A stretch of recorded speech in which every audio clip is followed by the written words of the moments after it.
Hello friends, welcome to my YouTube channel English linguistics and Poetics.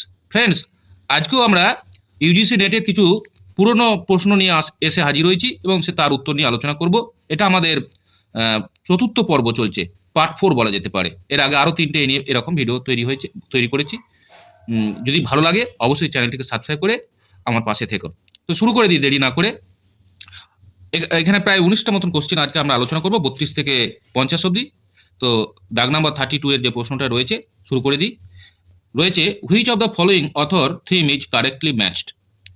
The battle of the books tribute two, অর্থাৎ match করবে বই এবং author এবং তার যে লেখা থিম, অর্থাৎ বুক এবং থিমের সঙ্গে ম্যাচ করবে। Author theme is correctly matched. The book of the battle of the books, option A the battle of the books tribute to the root forefathers of the Hamlet. Option B the rape of the lock, quarrel between ancient and modern authors. Option C, Gray's Elegy, accumulation of wealth and consequent loss and of human lives and values. Option D, The Deserted Village, quarrel between two families caused by Lord Peter. এখানে কোনো author বা কোনো বুকের সঙ্গে তার theme match করছে না, ঠিক নেই, উত্তরটাই ঠিক নেই। আমরা জানি the battle of the books হচ্ছে quarrel between ancient and modern authors, আর the rape of the lock আমরা জানি quarrel between two families caused by lord Petre. আর গ্রেজ এলিজি হচ্ছে tribute to the root forefathers of the hamlet, অর্থাৎ ওপরে একদম। The deserted village হচ্ছে accumulation of wealth and consequent loss of human lives and values. তাহলে কোনোটাই match করছে না, প্রশ্নটাই মানে সেটটাই ভুল আছে। নেক্সট চলে আসি 33। বলছে, which among the following title set a course for academic literary feminism.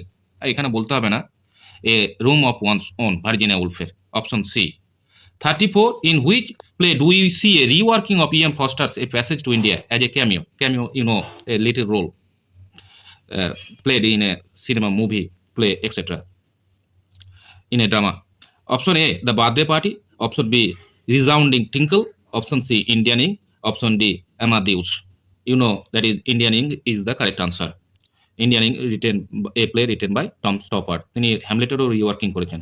Golden stance and Rosencrantz and Guildenstern are dead. 35. Shakespeare sonnet. Option A, do not carry a dedication. Option B, are dedicated to James I of England. Option C, are dedicated to Marie Arden. Option D, are dedicated to an unknown Mr. W.H. এই উত্তরটা ঠিক, ডিএটা আর dedicated to an unknown mister W.H. William Herbert. এটা কেউ বলেন William Herbert, earl of Pembroke, আবার কেউ বলেন Henry Wriothesley, earl of Southampton. কিন্তু এর যে mysterious mister W.H.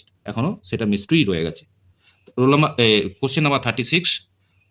Friends, question number 36, which of the following poems use terza rima? Friends, P B Shelley, ode to the west wind. P B Shelley uses terza rima, ode to the west wind. এছাড়াও তিনি তার যে unfinished work the triumph of লাইফও ব্যবহার করেছিলেন। Next, question number 37, when one says that someone is no more or that someone has breathed his or her last, the speaker is resorting to, এটা একটা figure of স্পিচের question. এই ধরনের figure of স্পিচকে বলা হয় euphemism.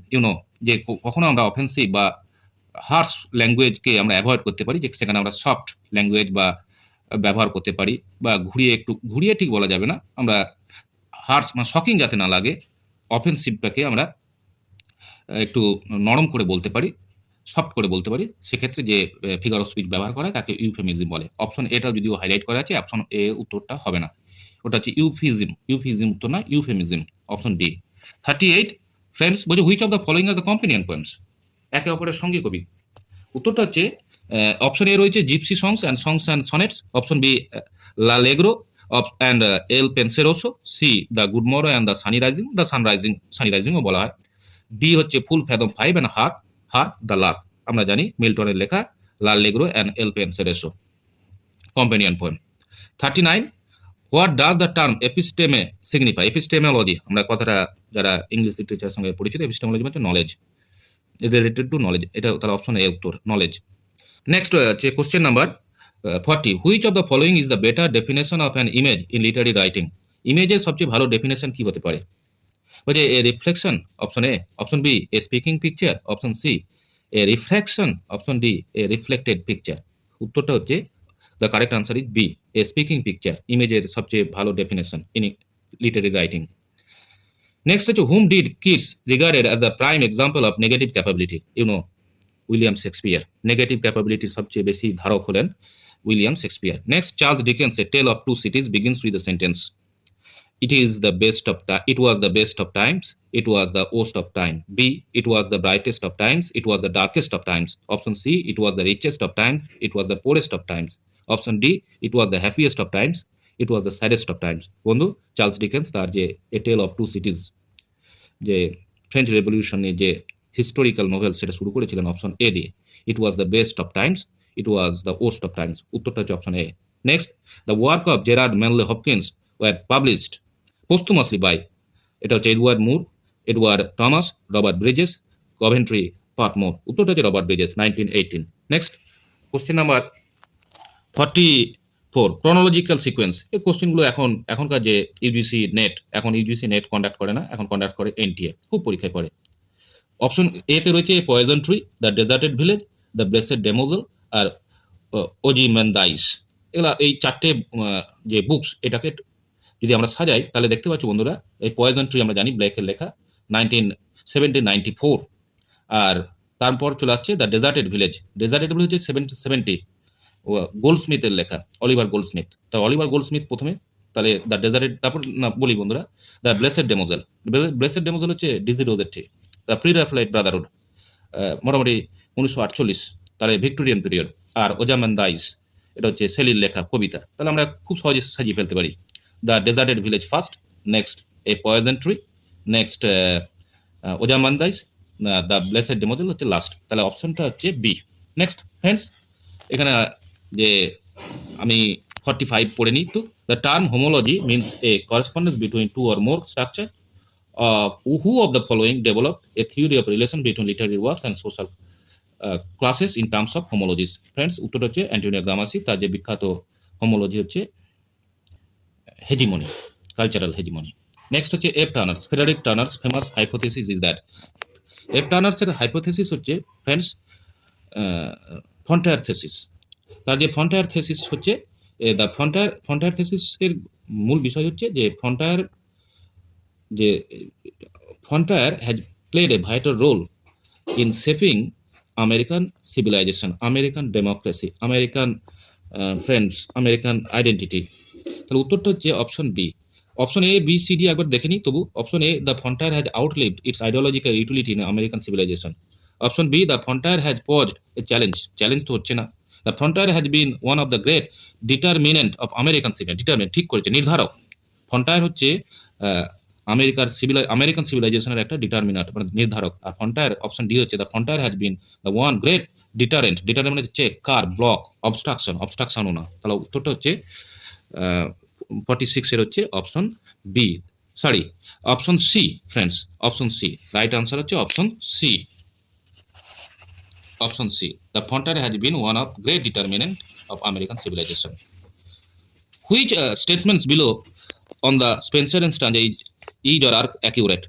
9 lines, 9 stanza, yes, Spencer and stanza, first 8 lines iambic pentameter and last line হচ্ছে iambic hexameter, যেটা বলে iambic hexameter, yes।